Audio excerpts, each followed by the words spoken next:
बिस्मिल्लाहिर्रहमानिर्रहीम। अस्सलाम वालेकुम। माय नेम इज़ मोहम्मद हारून। बेटा लास्ट लेक्चर में हमने बॉडी वॉल ऑफ नाइडेरियंस इसको हमने डिस्कस किया था।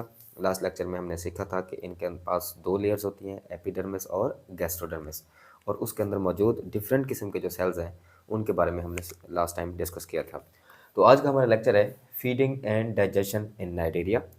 नाइडेरिया का जो पूरा फाइलम है, इनके अंदर डिफरेंट एनिमल्स के अंदर आपको फीडिंग और डाइजेशन यानी खुराक को कैसे कैप्चर करते हैं, ठीक है, फूड इनटेक कैसे करते हैं और फिर उसको डाइजेस्ट कैसे करते हैं, ज़रा इस मैकेनिज़्म को हम लोगों ने आज के लेक्चर में हमने डिस्कस करना है। बेटा ये जो फीडिंग और डाइजेशन में दो मेन चीज़ें हैं जो बड़ा अहम किरदार अदा करती हैं। एक तो टेंटिकल्स है, और टेंटिकल का काम होता है फूड को कैप्चर करने का, फूड को पकड़ने का, और उन टेंटिकल्स के ऊपर ख़ास किस्म के स्टिंगिंग सेल्स हैं, चुभने वाले सेल्स हैं, जहरीले सेल्स हैं, जिनको हम कहते हैं नाइडोसाइट्स, और उनका दूसरा नाम है निमेटोसाइट्स। क्लियर हो गया। टेंटिकल के जरिए ये फूड को कैप्चर करेंगे, लेकिन फूड को पैरालाइज करने का काम, ठीक है, वो नाइडोसाइट्स या निमेटोसाइट्स करते हैं।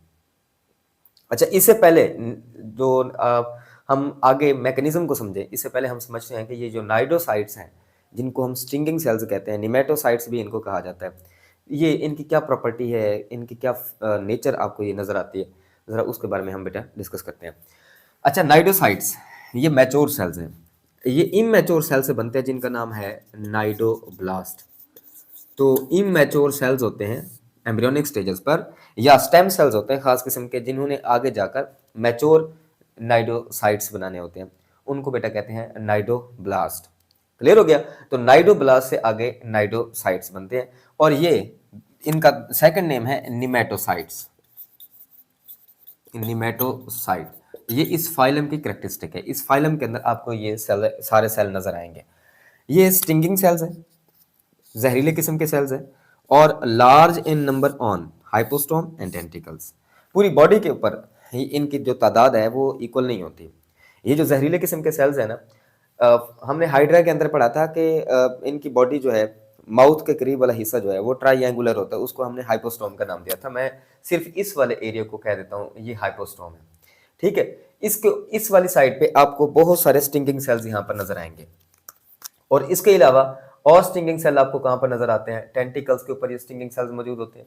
ये टेंटिकल्स के ऊपर होंगे, ज्यादा तादाद में टेंटिकल्स के ऊपर और हाइपोस्टोम के ऊपर ये मौजूद होते हैं। क्लियर हो गया बेटा। बाकी जो बॉडी है ना, उसमें इक्का दुक्का आपको कोई स्टिंगिंग सेल नजर आ सकता है। तो यही बात यहाँ पर लिखी हुई है, large in number on hypostome and tentacles. Tentacles के ऊपर और हाइपोस्टोम के ऊपर तादाद में ये नाइडोसाइट ज्यादा होते हैं। Once triggered useless. क्लियर हो गया कि कहने का क्या मतलब है कि एक बार ये सेल जब एक्टिवेट होता है, ठीक है, यानी इसने क्या करना है, आगे पैरालाइज करना है किसी भी प्रे को, किसी भी शिकार को पैरालाइज करना है। तो एक बार जब ये एक्टिवेट हो जाता है, तो एक्टिवेट होने के बाद ये यूजलेस सेल हो जाते हैं, इन्होंने ख़त्म हो जाना होता है। एक बार ये एक्टिवेट होंगे, किसी प्रे को पैरालाइज करेंगे, उसको फाले ज़दा करेंगे या उसको बेहोश करेंगे, फिर उसके बाद ये सेल किसी काम के नहीं है, इनको वहाँ से आप कह सकते हैं वाश आउट कर दिया जाता है, उतार दिया जाता है। फिर उसके बाद दोबारा जो इमैच्योर सेल्स हैं, नाइडोब्लास्ट सेल्स, इन्होंने फिर मैच्योर सेल में तब्दील होना होता है, जिनका नाम नाइडोसाइट है। क्लियर हो गया। तो नाइडोब्लास्ट सेल्स बहुत सारे मौजूद होते हैं। अब एक जो हमारे पास नाइडोसाइट्स है, इसके अंदर कौन कौन से हिस्से आपको ये नजर आते हैं।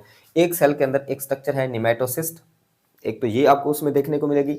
नाइडोसिल जो कि ट्रिगर के तौर पर काम करता है। शेफ्ट या शाफ्ट भी हम उसे कहते हैं, वैसे ये लफ्ज शेफ्ट सही है। शेफ्ट इसमें नजर आता है। इसके अंदर हॉलो थ्रेड भी होता है और एक अपरकुलम भी होता है। तो ये इसके स्ट्रक्चर के अंदर ये सारे पार्ट्स आपको नजर आएंगे, इसलिए आप लोगों को इसके पार्ट्स का जो नाम है वो याद होना चाहिए। निमेटोसिस्ट है, नाइडोसिल है, शेफ्ट है, हॉलो थ्रेड है और अपरकुलम वगैरह मौजूद है। तो यहाँ पर मैंने एक नाइडोसाइट, निमेटोसाइट, ये सेल लिया हुआ है, स्टिंगिंग सेल है, जहरीले सेल है। जरा इसके हम उन स्ट्रक्चर्स को यहाँ पर वाजे करते हैं। बेटा यहाँ पर आपको ये जो ट्रिगर नजर आ रहे हैं, ठीक है, ये सुई की तरह की स्ट्रक्चर होती है, इसको ट्रिगर कहते हैं। और इसको क्या कहते हैं बेटा, नाइडोसिल। नाइडोसिल इनको कहा जाता है। उसके बाद ये जो कवर आपको ऊपर ढकना से नजर आ रहा है, इसको बेटा कहते हैं अपरकुलम। अपरकुलम। और जी नेक्स्ट वन है हमारे पास, ये आपको यहाँ पर एक रॉड की तरह की स्ट्रक्चर ये नजर आ रही है। इस रॉड की तरह की स्ट्रक्चर को बेटा शेफ्ट कहते हैं। ये इसमें शेफ्ट है। शेफ्ट के बाद नेक्स्ट वन ये थ्रेड, ये एक धागा नजर आ रहा है, हॉलो थ्रेड इसको कहते हैं। हॉलो क्यों कहते हैं? क्योंकि ये अंदर से खोखला होता है, हॉलो थ्रेड। उसकी रीजन हम देखेंगे कि ऐसा क्यों है। ये अंदर से खाली होगा, खोखला होगा, खोखले रॉड की तरह का ये धागा होगा। उसके बाद नेक्स्ट वन आपको यहाँ पर ये एक जो है वो बैलून की तरह की स्ट्रक्चर इसके अंदर नजर आ रही है। ये एक कवर नजर आ रहा है, एक थैला सा आपको ये नजर आ रहा है। इस थैले को कहते हैं बेटा निमेटोसिस्ट, निमेटोसिस्ट कहते हैं इसे, निमेटोसिस्ट है ये। अब उसके बाद नेक्स्ट वन है, ये आपको यहाँ पर अंदर कुछ लिक्विड जो है भरा हुआ नजर आ रहा है। ये लिक्विड यहाँ पर है हैप्नोटॉक्सिन, ये जहर है, हैप्नोटॉक्सिन, ये एक जहर है। ये जहर क्यों है? क्योंकि हमने पढ़ा है कि नाइडोब्लास्ट सेल्स या नाइडोसाइट्स या निमेटोसाइट्स, ये पॉइजन इसमें होती है, जहरीले किस्म के सेल्स हैं जिन्होंने पैरालाइज करना होता है, आगे बेहोश करना होता है किसी शिकार को, ठीक है। तो इनके अंदर ये जहर भरी हुई होती है जिनको हम क्या कहते हैं? हाइप्नोटॉक्सिन कहते हैं। नेक्स्ट वन हमारे पास ये न्यूक्लियस भी इनके अंदर मौजूद होता है। सेल है तो जाहिर बात है सेल के अंदर न्यूक्लियस तो होगा। तो ये हमारे पास एक जो नाइडोसाइट है उसकी ये स्ट्रक्चर है। अब वन बाय वन हम जरा इनके फंक्शन को डिस्कस करते हैं। नाइडोसिल, नाइडोसिल किसी भी प्रे, जैसे ही कोई प्रे टच होगा इनके साथ ना, इनके अंदर खास किस्म के रिसेप्टर होते हैं, ठीक है। वो रिसेप्टर आगे ट्रिगर करेंगे कि शिकार जो है अब आ चुका है, ठीक है। तो यहाँ से इसको मैसेज मिलेगा और ये फौरन जो ढकना है ना, इसे हम अपर कुलम कहते हैं, ये खुलेगा। खुलने के बाद ये जो रॉड की तरह की स्ट्रक्चर है जिसे हमने शेफ्ट का नाम दिया, ये बाहर निकलेगी और इसका हॉलो थ्रेड भी बाहर निकलेगा। और फिर इस हॉलो थ्रेड और इसमें से ये जहर प्रे के अंदर फौरन इजेक्ट हो जाएगी, प्रे के अंदर फौरन चली जाएगी। इसका जो हमारे पास प्रे है वो क्या हो जाएगा बेटा? बेहोश हो जाएगा। तो ये काम होता है नाइडोसाइट का। नाइडोसाइट की आगे फर्दर डिफरेंट टाइप्स भी होते हैं। कुछ नाइडोसाइट्स ऐसे होते हैं कि जिनके अंदर जो हॉलो थ्रेड है, ये जो खाली थ्रेड है ना, ये आगे से बंद होता है।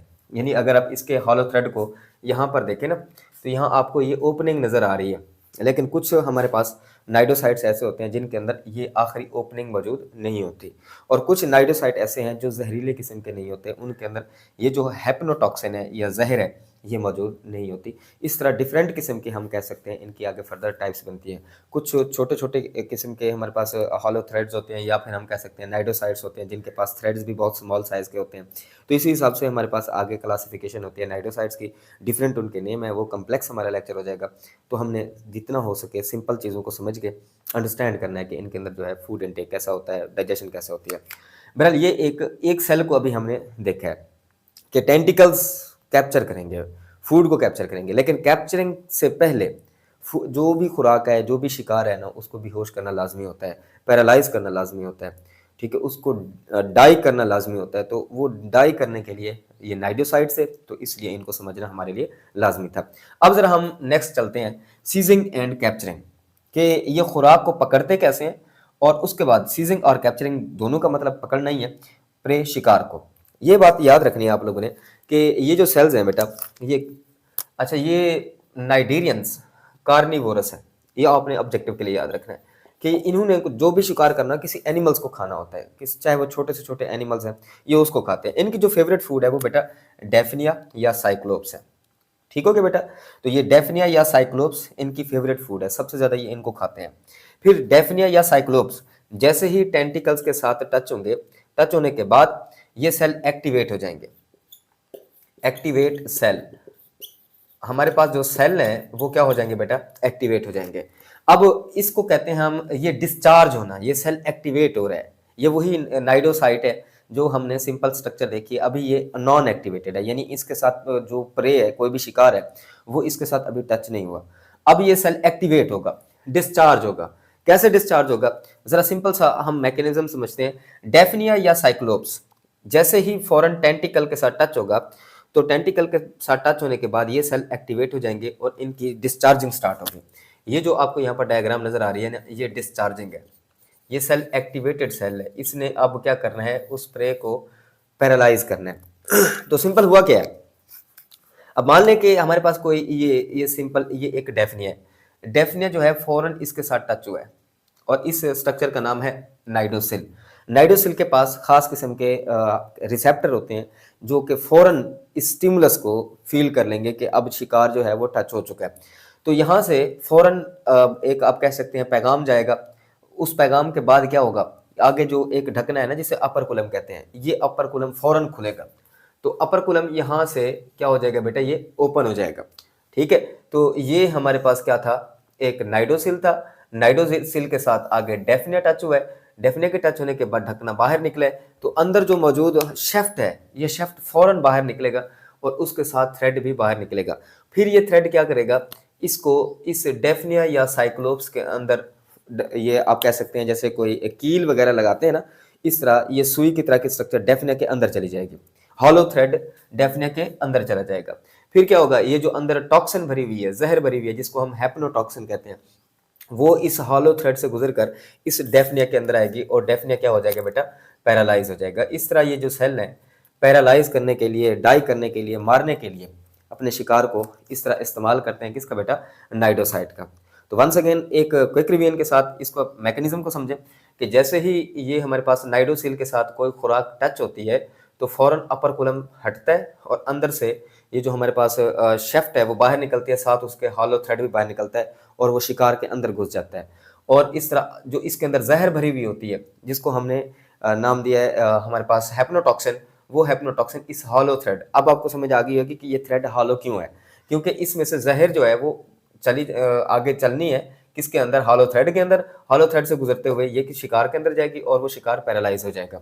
तो अब सिंपल ये है कि यहाँ पर आप देखें कोई भी फूड है, टेंटिकल के साथ टच हुई है और वहाँ शिकार जो है वो बेहोश हो चुका है या डाई हो चुका है, मर चुका है। अब उस फूड को या डेफनिया को किधर भेज दिया जाएगा, टेंटिकल के जरिए। जैसे हम हाथों के जरिए अपने खुराक को मुंह के अंदर लेके जाते हैं ना, अब ये क्या करेंगे, टेंटिकल के जरिए उस डेफनिया वगैरह को अपनी बॉडी के अंदर लेके आएंगे और इस कैविटी का नाम है गैस्ट्रोवेस्कुलर कैविटी।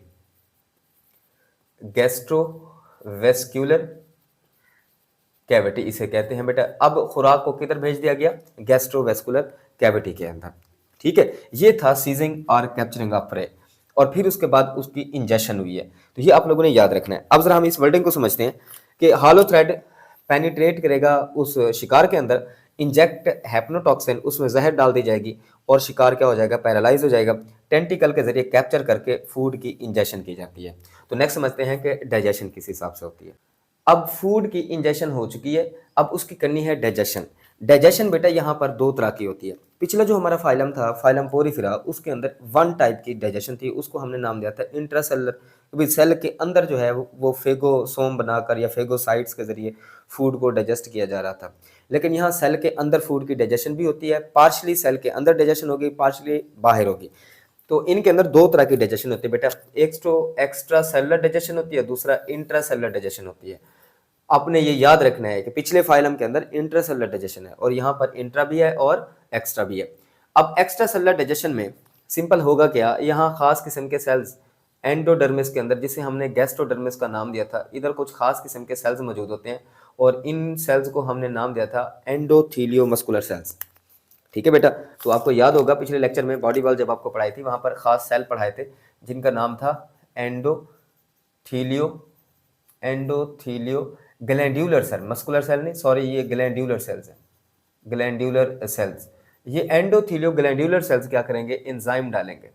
अब ये एंजाइम जैसे ही रिलीज करेंगे, ये फौरन जाकर पार्शली डाइजेस्ट, यानी खुराक की पार्शल डाइजेशन जो है ये हो जाएगी, यानी ये फूड छोटे छोटे पार्टिकल में डिवाइड हो जाएगी।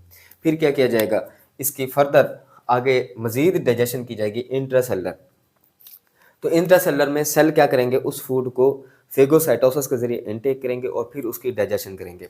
तो एक्स्ट्रा सेलर में कौन से सेल्स ने अपना रोल प्ले किया है, एंडोथीलियो ग्लैंड्यूलर सेल्स ने अपना रोल प्ले किया है। और इन्होंने क्या करना है बेटा, एक्स्ट्रा सेलुलर डाइजेशन में अपना अहम किरदार अदा करते हैं। एंजाइम डालेंगे और एंजाइम के बाद वो फूड जो है वो ब्रेक हो जाएगी, पार्शल डाइजेशन हो जाएगी। पार्शल डाइजेशन के बाद यही जो छोटे छोटे पीसेज हैं, इनको फेगोसाइटोसिस के जरिए फर्दर आगे मजीद जो सेल्स हैं, चाहे वो एपिडर्मिस के हैं चाहे वो गैस्ट्रोडर्मिस के सेल्स हैं, वो इनटेक करेंगे और सेल के अंदर इसकी डाइजेशन होगी। तो हम ये सिंपल कह सकते हैं कि नाइडेरियंस के अंदर इंट्रासेलुलर डाइजेशन भी है और पार्शली एक्स्ट्रा सेलुलर डाइजेशन भी है। 2 तरह की डाइजेशन यहाँ पर होती है। तो ये आज का हमारा लेक्चर था जिसमें हमने फीडिंग और डाइजेशन को डिस्कस किया नाइजीरियंस के अंदर। इंशाल्लाह फिर नेक्स्ट लेक्चर में आपसे मुलाकात होगी। आज के लिए बस इतना ही। इजाज़त दीजिए। अल्लाह हाफ़िज़।